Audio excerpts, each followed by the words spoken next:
इंसान जानवर से भी बदतर बन गया। जानवरों पर बेहमाना तशद्दुद के वाक़यात सर उठाने लगे। हैदराबाद में गुज़िश्ता दिनों तशद्दुद करके शदीद जख्मी किया जाने वाला गधा कराची के शेल्टर होम में जख्मों की ताब न लाते हुए दम तोड़ गया।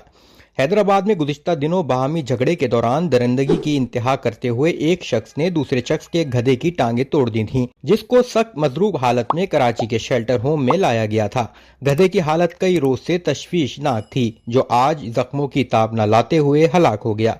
शेल्टर होम CDRS बेंजी ने गधे का नाम डोबी तजवीज किया था और आज शेल्टर होम की जानिब से सोशल मीडिया पर एक पोस्ट शेयर की गई है, जिसमें सोशल मीडिया प्लेटफॉर्म पर गधे के दम तोड़ने की तस्दीक की गई है। वाज़ेह रहे कि ये वाक़या ईद उल अज़हा से चंद रोज कबल सिंध के दूसरे बड़े शहर हैदराबाद के इलाके सेरी गांव में पेश आया था, जहां गधा गाड़ी चलाने वाले ने रास्ते में झगड़े पर दूसरे गधा गाड़ी वाले के गधे को तशद्दुद का निशाना बनाते हुए उसकी टांगें तोड़ दी थीं। मरने वाले गधे पर तशद्दुद वाले वाक़े के मुल्जिम मीर रिंद को गिरफ्तार करके अदालत में पेश किया गया था, जहां से उसे जेल भेज दिया गया।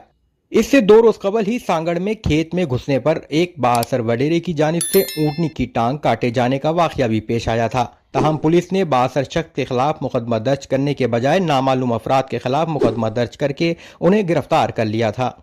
बेज़बान जानवरों पर तशद्दुद का इसी से मिलता जुलता तीसरा वाक़या रावलपिंडी के थाना रवात की हदूद में पेश आया, जहां गंदुम की कटाई के बाद पानी पीने के लिए आज़ाद छोड़ी गई गधी के इलाके की बाअसर शख्सियत ने कान काट दिए थे। सुबह सिंध के शहर सांगड़ में टांग कटने से जख्मी ऊँटनी का इलाज कराची में जारी है। ऊँटनी की सेहत से मुतालिक इंस्टीट्यूट ऑफ हेल्थ साइंसेज के DG नज़ीर हुसैन कल्हड़ों की सरबराही में मेडिकल बोर्ड ने रिपोर्ट तैयार की है।